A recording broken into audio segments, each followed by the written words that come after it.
Hello, ఇవాళ మనం బ్రాహ్మణుల ఇంట్లో నిత్యం చేసుకునే 10 రోజుల దాకా నిలవ ఉండే టమాటా పచ్చడి చేసుకుంటున్నాం. దీంట్లో ఫస్ట్ స్పూన్ ఆవాలు వేసి డ్రై రోస్ట్ చేసుకోవాలి. తర్వాత మెంతులు కూడా ఒక స్పూన్ వేసుకుని అది డ్రై రోస్ట్ చేసుకోవాలి.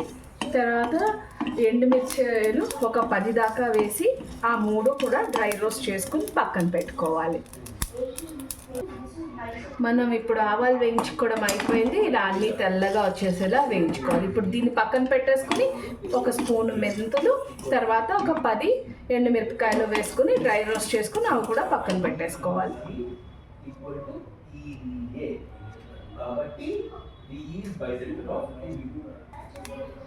సో మెంతులు కూడా ఇలా బ్రౌన్గా డార్క్ బ్రౌన్గా వచ్చేదాకా వేయించేసుకొని పక్కన పెట్టుకోవాలి.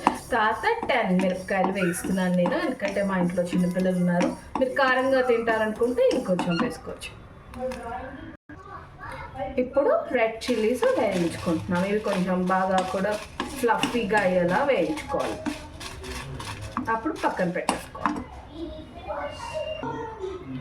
ఇప్పుడు కడాయిలో ఒక పెద్ద చెంచా నూనె పెట్టుకుని ఒక 1/2 స్పూన్ మెంతులు, ఒక 1/2 స్పూన్ మళ్ళీ ఆవాలు వేసుకొని వేయించేసుకోవాలి. ఇలా చిటపట్లాడేలాగా వేయించుకోవాలి.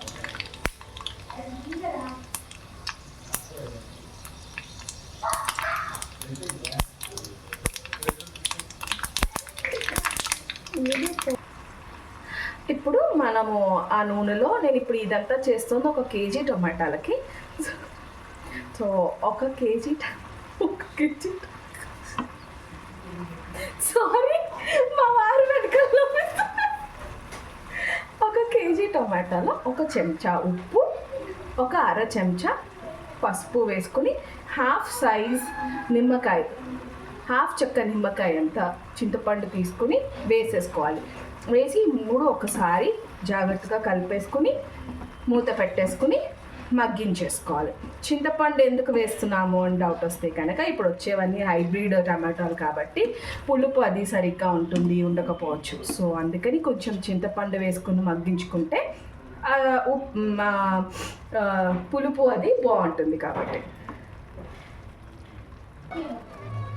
సో ఇప్పుడు చూసిందాక మనం టమాటాలు మగ్గపెట్టుకోవడం మొదలెట్టాను కదా. ఇప్పుడు చూసినట్టయితే నా టమాటాలన్నీ కూడా శుభ్రంగా, నా బాండీలో టమాటాలన్నీ కూడా మగ్గిపోయాయి. కాకపోతే ఇంకా కొంచెం వాటరీగా ఉన్నాయి. సో మనం ఆ నీళ్ళన్నీ ఇంకిపోయేదాకా కూడా మనం మగ్గపెట్టుకోవాలి. సో మధ్య లో ఫ్లేమ్లో పెట్టుకుని మధ్యలో ఇలా గరిటతో కడుక్కుంటూ నీళ్ళన్నీ ఇంకిపోయేలా, ఇమిడిపోయేలాగా చూసుకోవాలి. ఒక స్మూతీ టెక్స్చర్ రావాలన్నమాట. అప్పటిదాకా కూడా మనం మగ్గించుకోవాలి. ఓకే. సో ఇప్పుడు టమాటాలో ఉన్న వాటర్ అంతా కూడా ఇంకిపోయింది. ఇప్పుడు మనం ఏం చేస్తామంటే, ఇందాక మనం ఫస్ట్లో గ్రైండ్ చేసుకున్న మెంతులు, ఆవాలు, రెడ్ చిల్లీస్ పౌడర్ ఉంది కదా, స్టవ్ కట్టేసుకుని అప్పుడు ఈ పొడి ఈ టమాటాస్లో వేసేసుకుని బాగా కలిపేసుకోవాలి. మేక్ ష్యూర్ ఈ పొడి వేస్తున్నప్పుడు ఖచ్చితంగా స్టవ్ అయితే ఆఫ్ చేసి కలుపుకోవాలి.